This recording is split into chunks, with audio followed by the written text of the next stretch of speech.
on. They win their first playoff series since I believe since 2004 when they made it all the way to the NBA Finals. Oh, Western Conference. Western I Conference. was going to say, they've never made the finals. The Western Conference. There has been a Minnesota basketball team that has made the NBA Finals, but we don't discuss them because that would be the WNBA. No, the Minneapolis Lakers. Yeah. So I thought he was talking about the WNBA too, and I was someone was like, "Well, if the Lynx would play 7, they would have swept back and so and so." And I was like, "I want to dunk on your ass so bad because no one cares." That's offensive. Well, no lie has been detected. The lying meter stayed normal. Yes, no lie has been detected. So, but the NFL draft wrapped up, and every team got exactly what they wanted at the value they wanted, and everybody was the first person on their draft board they got, and every team is going to go undefeated and win the Super Bowl. That's how that works post draft? That's not possible, sir. That's not possible. None of that is possible. What's the social media line that every team uses? We got our guy. Is that what it is? Got our guy. Yep. Got our guy. That sounds about right. Got our guy. Got our guy, and then they got that big sweet intro video where it's like it goes got, and it slowly comes across got our guy. But so dumb, ain't it though? But let's the NBA playoffs are underway. The Wolves, I think they have officially dismantled the Suns because this that Suns team, Ethan well, actually Ethan was wrong because he actually thought the Suns were going to win 2 games, but that was just being courtesy, being the nice gentleman that he is saying that giving the Suns 2 games, but the Phoenix bums suck. They do. And well, you could kind of see those problems coming because anytime that there's a Kevin Durant led team, because he's not a leader, he needs somebody there that's why they had success in Golden State and why he should have never left there. But because there is no alpha on that team, and it showed up where, the Wolves, they clearly have an alpha, and I think we are watching Michael Jordan in front of our eyes. And I don't think I'm crazy when I say this. I think he truly does have the potential as long as he is able to stay healthy and they can keep this core intact. I think we're looking at a team that is going to be overtaking the Nuggets, if not this year, in the years to come. Call me crazy. They're gonna if the Nuggets win tonight or the series, I think Minnesota takes them out in 5. In 5, wow. 5. Okay, well, Ethan is very confident.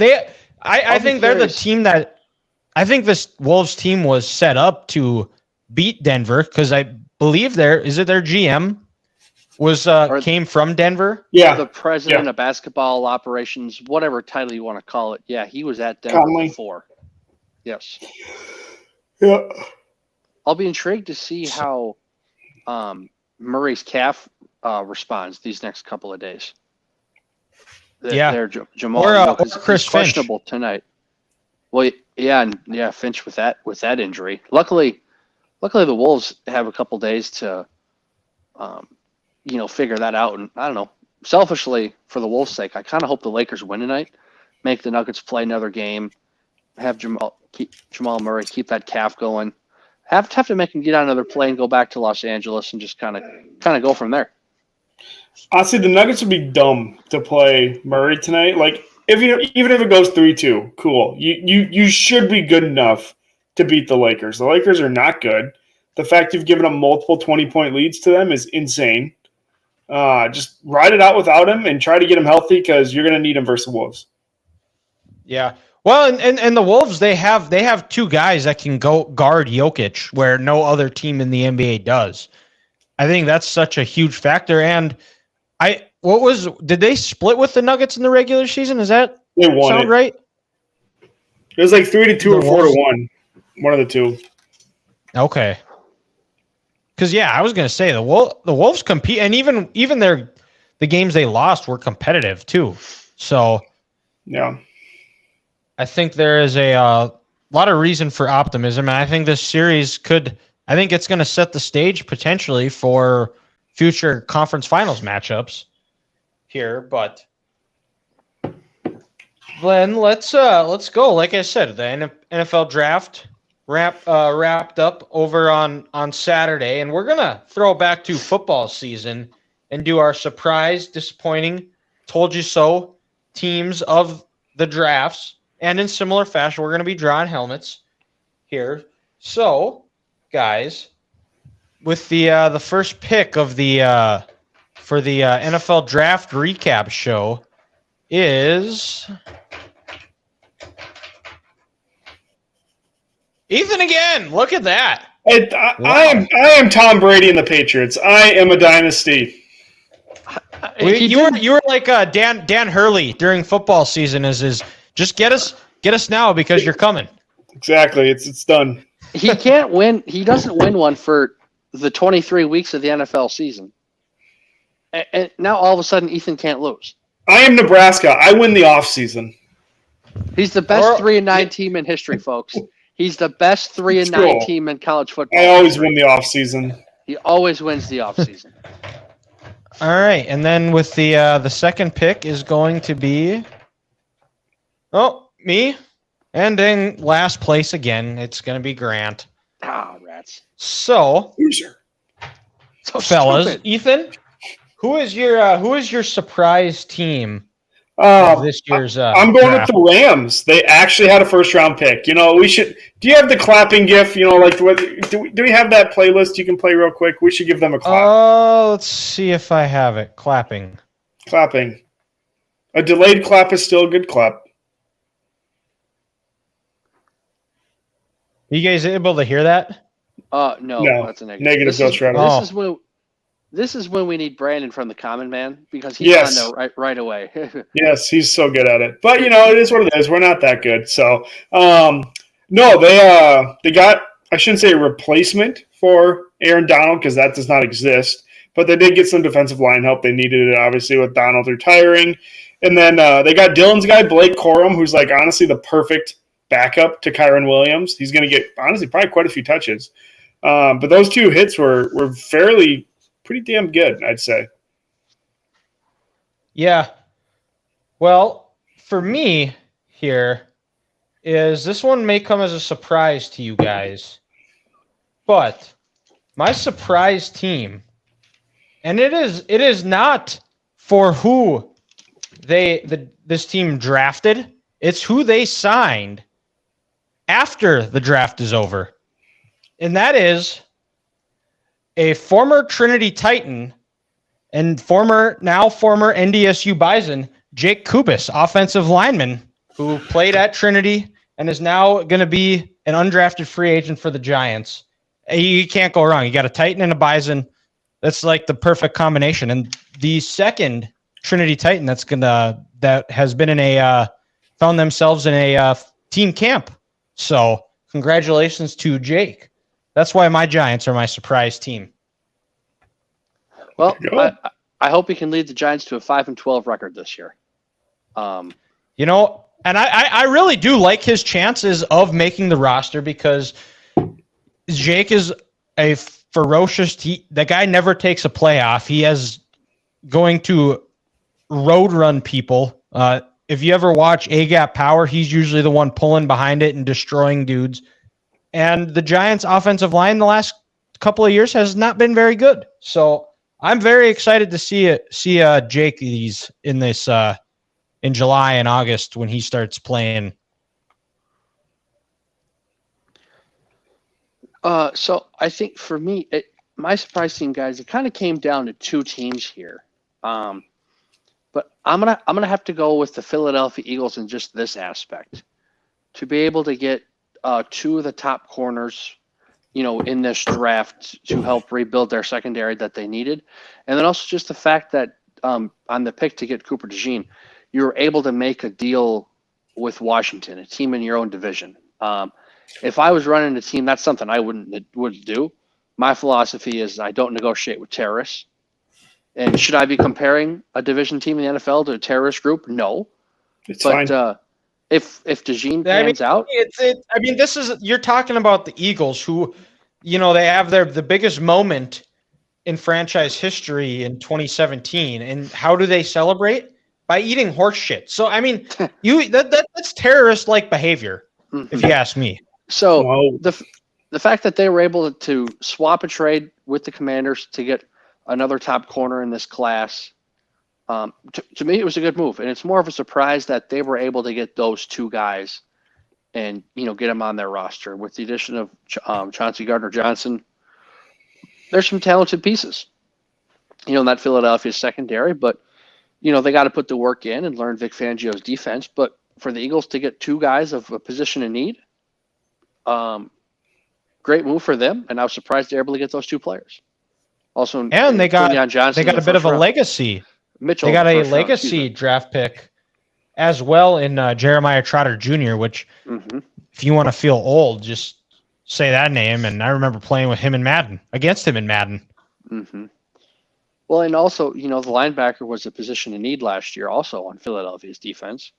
TJ Edwards went to Chicago, and they looked lost last year. So I was surprised Philadelphia was able to get those two players, when they did. Yeah. Well, and then let's stay with you, Grant. Who do you have for your disappointing team? Disappointing team. I'm going to go a little off the radar here. I'm going to go with the San Francisco 49ers. This team is built to win now. If you ask me, their secondary was still an issue last year. There was plenty of corners available at 31 when they picked. And was it Purcell? Is that his last name? The kid, the wide receiver out of Florida. Pearsall, yeah. Who started at Arizona State. I didn't get it in this aspect. You have Brandon Ayuk, you have Deebo Samuel, and you have Juwan Jennings. This team is built to win now. This feels like a pick that might help you next year. If you lose Juwan Jennings, if you trade Brandon Ayuk or you trade Deebo, but just with how bad the corners were for San Francisco last year and how many corners were available when they were picking, to take this slot receiver from Florida, I just didn't get it.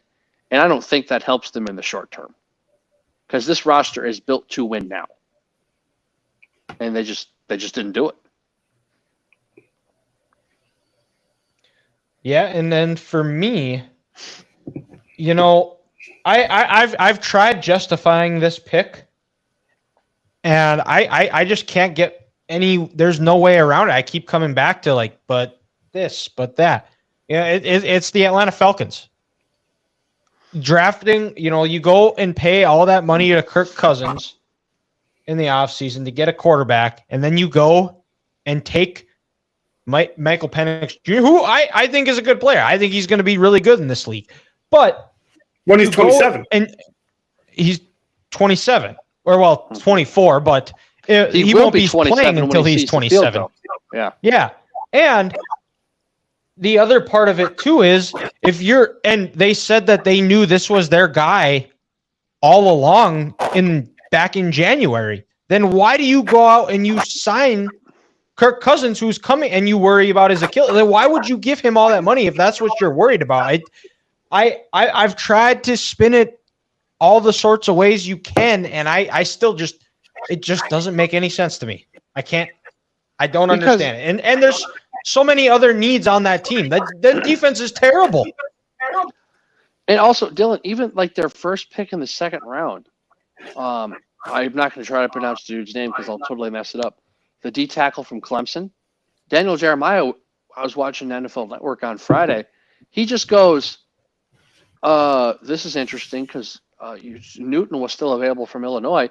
He goes, he's an inconsistent player, doesn't have a finishing pass rush move, and sometimes takes plays off.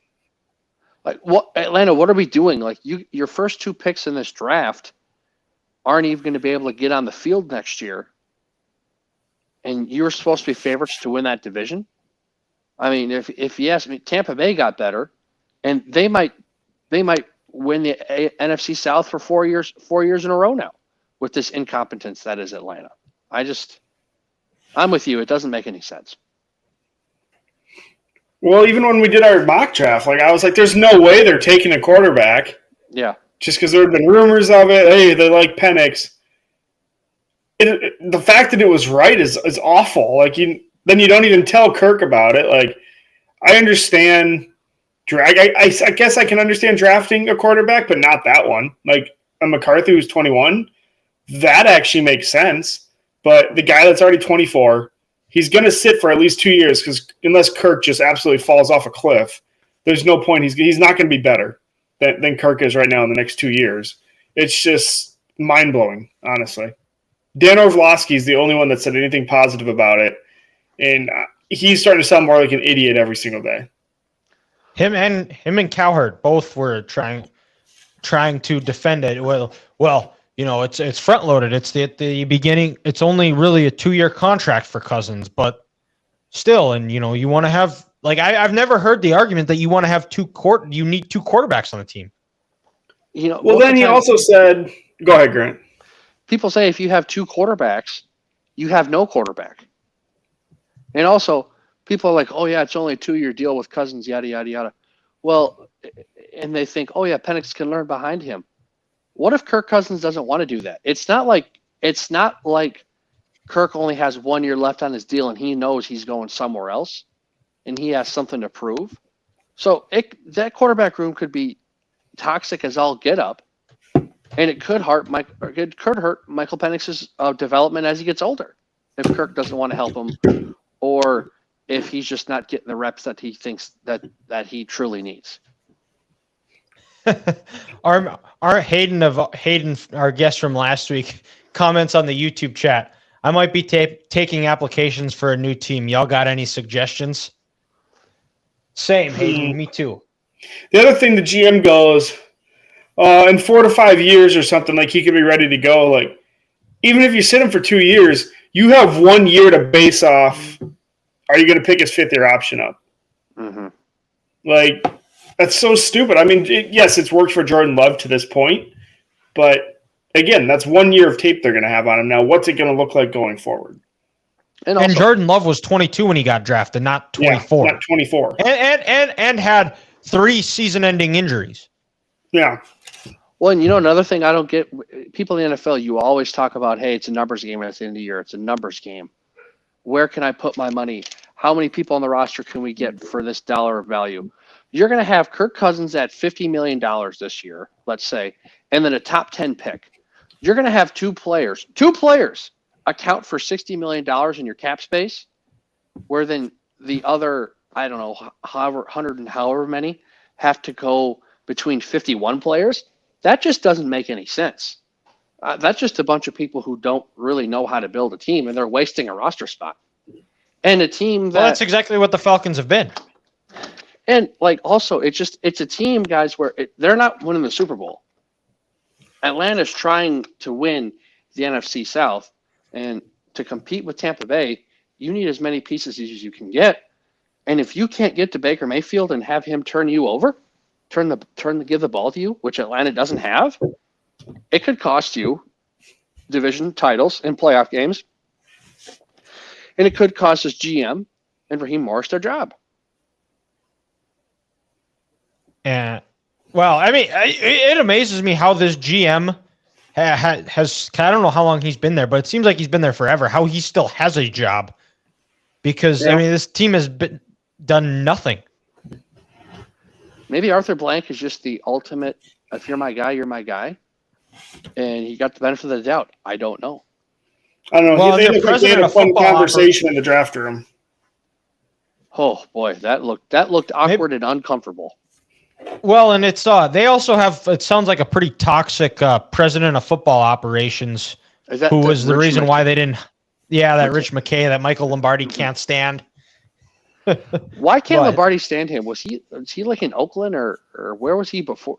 Do you know? Just his decision making and the way he tries to justify it.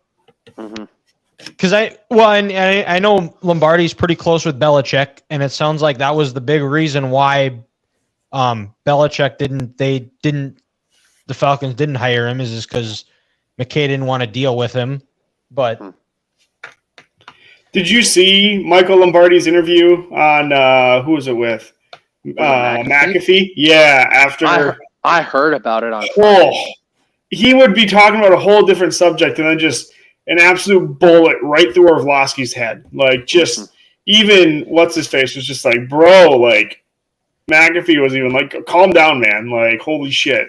Like I love when Lombardi goes that nuclear, like, I am going to end this dude's career. Oh, it was great. But because I'm trying to think who else can, not a Justin Fields guy, but I would love to. I've read his book. I have his second one that I haven't gotten to yet, but he's one of those guys that I would love to just listen. Guy has forgotten more football than any of us are ever gonna know combined. But I mean, you can't really expect it much because we're just three guys with shitty webcams. So, But then, well, technically, doesn't Ethan? Or was Ethan going to pick Atlanta and we just shit on them?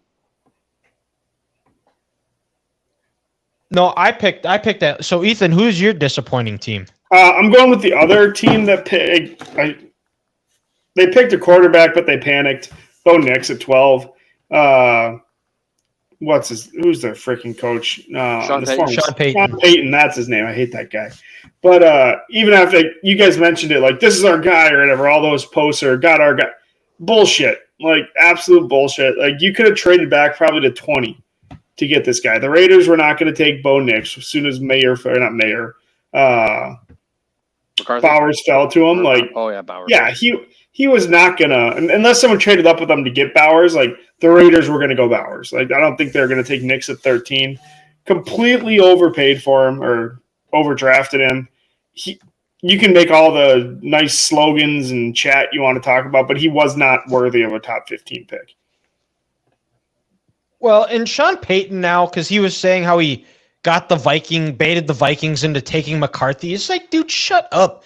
Ever since the controversial call against the Rams in the NFC Championship game in 2018, he seems more worried about trying to have the biggest dick in the locker room or the most like one-up gotcha moment winning the press conference than he actually cares about winning football games. Yeah. Am I crazy when I say it? It seems like every time he's on TV, it's always like I know I'm way smarter than all of you. I know what I'm doing. And even before, there's nothing that he's had. Even before that pass interference call in the NFC title game, how he was taunting the Vikings fans doing the skull chant before the Minneapolis Miracle at the end of that game, and then it lost there. So he just has a bunch of sour grapes coming his way, and the football coaches aren't stupid. They know if their team is going to be good or not. Sean Payton knows this Denver team is an absolute disaster. I mean, it is a train wreck waiting to happen, and he knows it. And now people are going to forget about his Super Bowl title, and they're going to think, man, this is the guy who flamed out with Russell Wilson, and for like a 6-year stretch or a 3-year stretch in New Orleans with Drew Brees, always went 7-9. Like, people are going to associate Sean Payton with a loser and not a Super Bowl champion. Yeah. And the thing about it too is like when he would go on the herd, I always, like, when I get done with work Monday, that would always be like one of the first things I'd pull up and listen to while I was showering after work or something, because I enjoyed listening to him and talk about it, but I don't think that his message is getting across to the players anymore like it used to. Well, yeah, and you know what? I think it just comes down to it's a totally different wave of players. We are now in the Gen Z world. Like it or not, just like the dude from Duke and Caleb Williams, sorry, sports people, you're going to have young kids painting their fingernails. They're going to want to go out there like Marvin Harrison with the Apple Watch and Louis Vuitton cleats, and make it more about them and just stuff that football people don't like or don't want to associate with the game. It's going to be around a little more, and if you don't adapt, you're going to die. I'm not saying you need to go full Gen Z, like, with Caleb Williams and all this other stuff, but you're going to have to adapt just a little bit. Or to your point, Dylan, not going to get your point across, you're going to be fired again. Well, Grant, I did not have you as a guy that would be painting your fingernails, but now it kind of all checks out. So I'm a little bit shocked, but should we be? You are a bit of a Florida man, and now in today's world, we're not really sure what a man or a woman is, depending on who you ask. So let's go to Told You So team of the draft. Ethan, we'll stay with you. Who do you have for your Told You So team? I guess I didn't really predict this. I guess I did say they were going to go cornerback. I'm going the Eagles as well, but I said they're going to go cornerback. But this is more so every year, a player that should not be there falls to them. It happened twice the first 2 rounds this time. I guess they traded up for Cooper DeJean, but then Mitchell. Did they trade it for Mitchell or DeJean, or both? DeJean. They DeJean, traded up for DeJean, yeah. DeJean, Yeah, okay, that's what I thought. But yeah, every year. Last year, Carter, the defensive tackle. Like it's Nolan Smith. What was that? Nolan Smith last year at 31. Yeah, it's just the dumbest thing. Like every single year, the NFL is just like, well, don't pick them because the Eagles have a shitty pick, but we want them to be good. Like dumbest thing ever, but it's just consistently happening that it makes you really question how. Well, and Ethan, like I said earlier, I saw the video of when Howard Roseman called Cooper, and he goes, yeah, ever since, Thursday night ended at the end of the first round, we were dead set and obsessed with getting you. And then, like I said earlier, he negotiates with the team in his division to go up and get that guy. Like, you know what's gonna happen this year the first time Washington and Philadelphia play? DeJean's either going to have a pick six or he's going to have a punt return to the house. Or he's going to have a penalty, an illegal fair catch. Well, I was just going to say, but thanks to coaching in the NFL, they're going to fix his low football IQ. Which is obviously why he fell. Grant, I don't know about that because you forgot who his coach is going to be. Well, no, Nick Sirianni's going to be nowhere near with this man. I trust Vic Fangio in to get that out of him. Okay? Were you guys I understand the head coach, but this is all Vic Fangio credit here, Dylan. But he's not the special teams coach, though. Well, you know what? He's going to do so much work on that defense. He's become a smarter guy in general.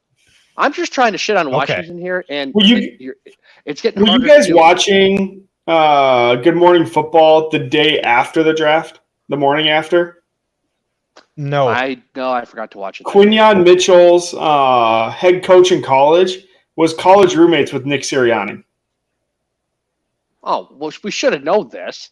See, this is the stuff they don't tell us. It's just bullshit. It's just like every year that ends in 4, the UConn Huskies win the national championship. They need to give us these facts. That's upsetting. It's just dumb. That is. But my Told You So team is the Los Angeles Chargers. I said they were going to go out and get offensive line. Harbaugh is going to go out, build a culture, establish an identity in the team, and he did that with his draft picks. He goes out, drafts the Minnesotan Joe Alt with his first pick, and gets that cornerstone of the offensive line, and then goes and gets a receiver that just knows how to get open in Ladd McConkey. And then in the 3rd round, he goes and gets a cornerstone for the defense that's going to be the quarterback of the defense like it was for when he was coaching at Michigan in Junior Colson. They've got what dumbass projected him to be a first-round pick. Homer. And you know what? He's going to play like it too. And he's going to be in Pat Mahomes' nightmares for the next 10 to 15 years. Nightmares or mirrors? Nightmares. Okay. You definitely said mirrors. Yeah, like he's looking at himself in the night. Huh. I don't know what Pat Mahomes does, but yeah, Chargers are going to be a problem.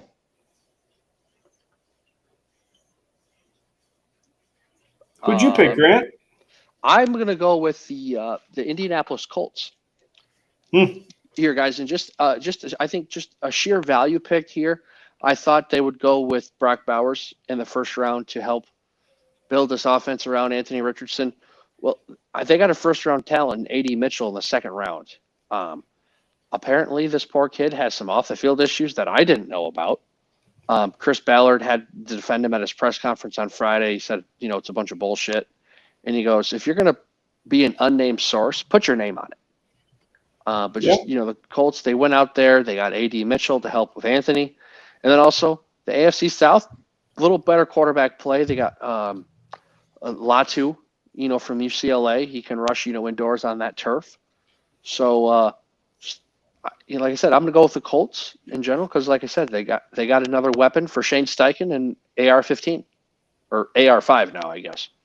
Yeah, he doesn't go by that anymore. Yeah, because he changed his number. Yeah, well, he did. Went away with it too in college, I think. Said he didn't want to be called that. Well, I think it's a cool nickname, and I don't care if people think I'm an asshole. It is. I'm rolling with it. I'm with you. It says more that he quit or he stopped using it than anything. Correct.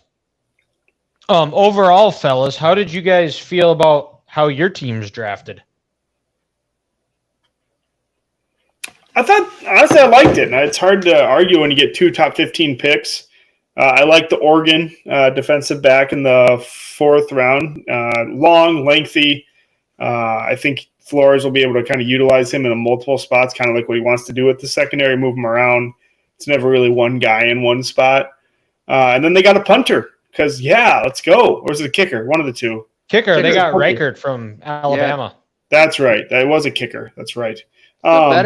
The better are the Alabama schools, so this should work better than Carlson. Yes, I agree. But no, all in all, pretty decent. You somehow traded up twice, and you didn't give up next year's first. So that's cause for celebration. Yeah, and they were able to keep. They didn't have to trade back, and they got the best quarterback in the draft, and I think I'm going to be switching my allegiance sooner rather than later to the Minnesota Vikings. Whoa. Mm. Oh, I did not have that on my bingo card today, folks. And it's not like. Did the all-in Cowboys just not do it for it? Didn't tickle the what? Dude, no, they got Zeke. They're all in. They got Zeke. Yeah, exactly. We got a guy Zeke. We're fine. We're fine. Like Daniel Jeremiah said on Saturday. They were talking about in the 7th round, there's some dude from Memphis, some running back, who he thinks was better than anyone on the Dallas Cowboys' current roster. And then Eisen goes, well, what about Zeke Elliott? And Jeremiah goes, yeah, if you gave me a time machine and it was 4 years ago, he's the best player on this roster. Well, according to Dane Brugler of The Athletic, he had them as the 10th best draft. Ooh, Dallas? Yeah. But I didn't hate their it wasn't the worst draft they've ever had. It could have been worse. They could have been the Falcons. But they went out and got Tyler Guyton. They went and got an edge in Marshawn Neal. I would have liked to seen them draft a running back. But you know what? That's why you go out and sign Zeke, right? They got Zeke. Life is good. Zeke is back. Yeah. Might as well just go get I don't even know, just a really shitty used car. And the only thing that I can think of is unless they think that what they can do as Deuce Vaughn is what they're as a Pollard replacement. I think that maybe that's what they're going with, but I still don't think he's big enough to handle the workload that Pollard were to have, even with a Zeke. And Royce Freeman too. They got him. So those are some Super Bowl winning running backs. Get the shirts and hats already out. Put the shirts and hats in the locker room for the division champs. We're hosting another playoff game at AT&T Stadium against the Packers again, and then we'll talk to Dylan next week and see how that goes. I don't know what you're talking about, man. But since we're talking about that game, that was probably the biggest letdown of a game where I was so excited for, and they just went out and got their ass kicked. I think that has to be up there as where I was just completely blindsided. I wouldn't have been shocked if they lost, but the fact that the game was over in the first quarter. Well, because didn't Dallas get a stop on the first drive, Dylan? But they had a defensive penalty. Like, wasn't it like a 3-and-out, if I'm not mistaken, or a 5-play drive? And then I've done my best to forget it. To your point, Green Bay just went right down the field twice and just emasculated them. But I'm not going to lie. Before, when Dallas had the ball and they were driving to end that first half there, I was like, okay, this could be something. And then Dak throws the pick six. And at that point, it's like, all right, well, time to take a nap and get ready for the Rams and Lions game. Yeah, that one was a lot more fun. As it was. But, drafting Guyton in the first round, Beebe, I don't know anything about Ryan Flournoy, or however you say his name, but according to Brugler, that Kalen Carson, the corner out of Wake Forest, he's a good depth piece for the Cowboys, but who knows? And like I said, that if the talk is actually true, or there's actually any smoke to the rumors that they're going into McCarthy and Dak going into lame duck years, so Jerry can hire Deion Sanders to be the head coach and then go draft Shadur. I definitely have no reason not to change allegiances, because this is not. I mean, I already am teetering towards the fact that this isn't a serious franchise. And you know what? Like I said, if I'm going to be a miserable sports fan, I'd rather do it with the majority of my friends who are Vikings fans, because there's only one thing worse than being miserable, and that's being alone and miserable. Because misery does love company. Exactly. And no one's going to accuse me of being a bandwagon either, because it's like, no offense, Ethan, but what if the Vikings won? I mean, I'd be happy. So I don't know what I'd do. But to your point, no one's going to call you out. And when you go to Jimmy John's to get a sandwich and you walk in with a Viking sweatshirt, you're not going to have the guy at the front desk tell you, "Oh, we can't serve you here." Oh, wait, that happened to me. I was wearing my Super Bowl Chiefs sweatshirt. And I walk in, and for a split second, the guy he was joking. When was this? This happened about a couple weeks ago. I forgot to tell you guys. No, yeah. What? No. Yeah. So you didn't tell us this? How do you not tell us this? This is awesome. This is epic. I totally forgot, guys. So, the sweatshirts they wore on media night, the Monday night, Dylan, this year, the gray ones with the one that's like $600? Yes. So I got the one that was just a step below that. I didn't buy the $600 sweatshirt. But it had a Chiefs logo. Oh, it was only $400? Correct.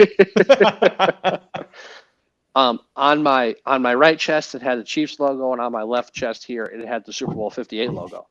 So I don't know if I got done with the workout or if I came home from work somewhere. I was like, you know what? I'm gonna get a Jimmy John's. I'm gonna get a sandwich. So I walk in there, and the guy looks at me and he goes, "Hey, sorry, we can't serve you here." And I'm seeing the Chiefs sweatshirt. I'm kind of joking, whatever. And then he goes, "No, I'm serious. I don't want to deal with you fans right now. I can't do it." I was like, "All right, well, I'd still like to get an Italian nightclub." and then he jokes, and he says, "Yeah, man, I'll get you that right away." But he goes, "I just can't stand the Chiefs right now. Whenever someone walks in with that gear, I get a little sick." Is he a Raiders fan or a Broncos fan? I didn't ask, because I'm not gonna lie, I just kind of wanted to, it's Jimmy John's, it's supposed to be freaky fast. I get my sandwich, I order it, and I go. I don't want to have a conversation with the guy behind the desk. But he looked like a guy who hates Taylor Swift and probably saw Travis Kelce in a certain commercial and did not agree with that. And which commercial is that? Which one are you talking about? Oh, the Mr. Pfizer commercial. Where he. Oh, wait, he was in a Pfizer commercial? Yeah, you didn't see that? Oh, huh. The one that he got paid like $20 million for? That's the number I keep hearing. I don't know how much it was, but that's the number people keep telling me. It's a lot of money. But yeah, he looked like an anti-Taylor Swift and an anti-vaxxer, and he didn't want to have to deal with me.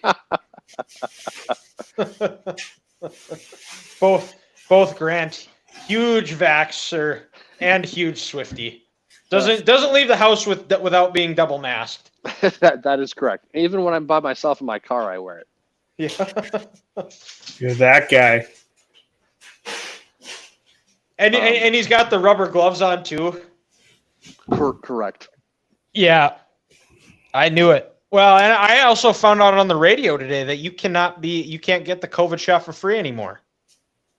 Oh, well, I did not know that. Yeah. Technically, you don't even have to sit at home for 5 days. Huh. Never had it. Wouldn't know. Yeah, I wouldn't know either. My body is the immune system sickness bashes against.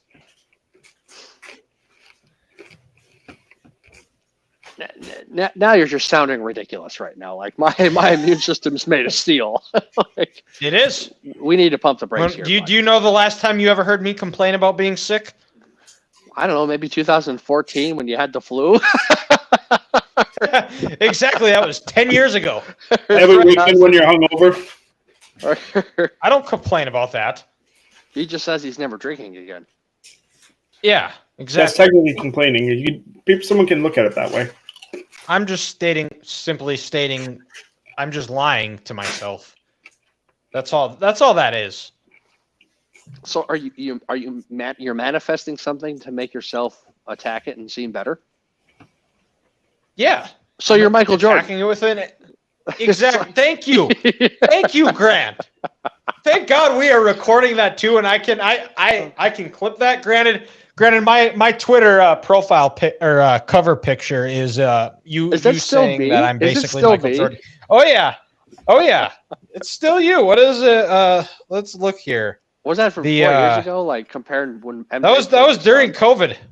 Yeah. That was during COVID. That was right during the middle of the Last Dance. Yeah. My reaction to meeting you was just like Barkley in '93. This is the first time I'll admit someone is better than me. I actually said that. That's clever. You said it. That's clever. Son of a gun. I know, and factual.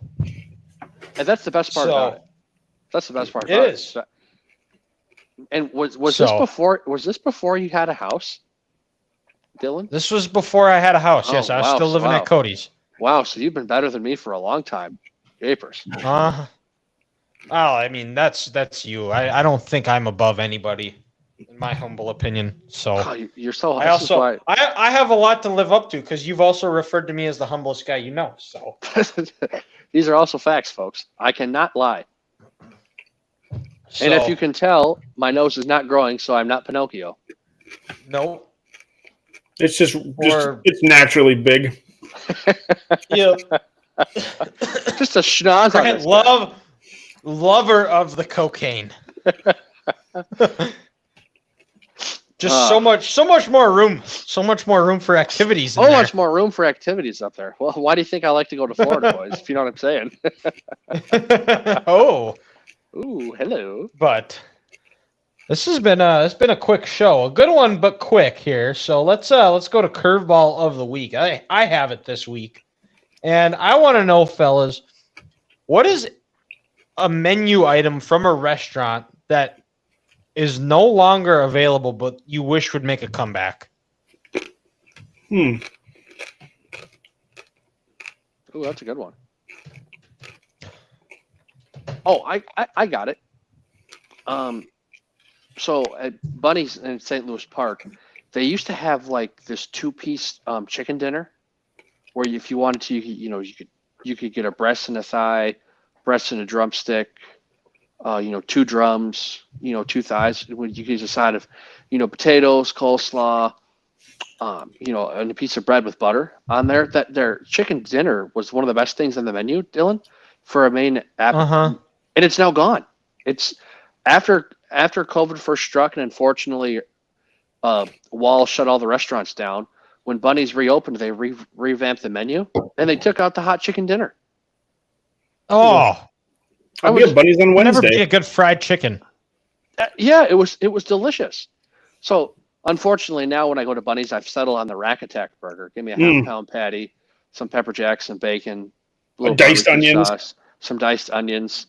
Oh, what a shame! What a Yeah. shame that I had to fall back onto that. But yeah, dude, that 2-piece chicken dinner with that fried chicken was fantastic. So I'm a little upset Bunny's got rid of that. We're going to Grizzlies. Nothing beats a good Ooh. Grizzlies wood-fire grill. That's just a restaurant in general you wish would make a comeback. Right. 100%, There's only like one in the cities. But they used to have this wood-fire smoked chicken sandwich, a spicy chicken sandwich, and it was, by golly, the best damn sandwich I've ever had in my life. And they replaced it with something else, and it's good, but it's still not like what it was. So they need to figure out what the hell they did to it and bring it back. And Ethan, was it the rotisserie chicken too? I think so. Yeah. Oh God, yeah, that stuff's so good. Oh, you can never beat a good rotisserie chicken. It's Which too I don't good. know about your guys' air fryers, but mine came with the rotisserie thing that like I could make a rotisserie chicken if I wanted. Wow. Uh-huh. Yeah, definitely don't have that. But We're not fancy. for me, mine. Well, yeah, we're Ethan- gonna go over to McDonald's here, and the chicken snack wraps. Those are the things that I wish would make a comeback. And you've seen it I think at Wendy's and at Burger King. They've appeared back on the menu, but the you cannot beat a McDonald's snack wrap. Those are good. Those are good. Also, Dylan, an honorable mention. I just missed the dollar menu at McDonald's. True. Oh, Or yeah. $5 footlongs. Or is it Actual. $5? Yeah, It's six. It's like a $6.06 now. It's like, where the hell did the times go? yeah. And the quote footlong is $11, and I'm pretty sure it's a 10-inch sandwich. It is. The lady the other day, she cut my sandwich. And I swear to God, the part of the bread she gave me was like at least 2 inches shorter than the other. I straight up said, "Can I have the other piece of bread?" And she gave it to me. Well, you used to be able to get like a foot long, a thing of chips, and 3 chocolate chip cookies for like $10. Now it's like 18. It's ridiculous. dude, and Dylan, and Ethan, when I was working at Rental in Fargo, we had that McDonald's right across the interstate. Mm-hmm. I'd go there for lunch and listen to this, guys. I could get 2 McDoubles, 2 McChickens, and a medium fry for $5.37. Yeah. Now the world just hates us. And now Yeah. I can get a medium fry and a McChicken for $6 these days. 2 scoops of ice cream with like either strawberries or chocolate on top from Culver's, $4.19. That's Two just so scoops. insane. 2 scoops of ice cream. That's absolutely insane. Ridiculous. Man, I haven't been to Culver's in a minute. I have it's too expensive anymore. It's not what it all used to expensive. It's be. all It expensive. is. Which Yeah, is why everything is expensive. yeah, it sucks. But I think that wraps up this week's episode of the Three Guys Talking About podcast. We'll be back next month or next week. I think Monday again. We'll see. Kind of depends. I think depends on we'll play it by ear depending on when the Wolves play. Because I think if the Nuggets win tonight, I think Game 1 is Saturday. Does that sound right? I think I saw. Or Dylan, does it really just depend on when these other series get done? I heard today that if the Nuggets win tonight, Game 1 will be Saturday. Yes, correct. It'll be the 4th, and then no matter what, if they win in 6 or 7, it'll be on Monday. Oh, okay. Okay. So, but yeah, that wraps it up. Check us out on all of our social medias. Thank you guys for who are live. Check us out on Facebook and YouTube Live again. We'll be posting the full show again on Thursday like we do always. But until then, we'll talk to you next time. Thank you guys for listening.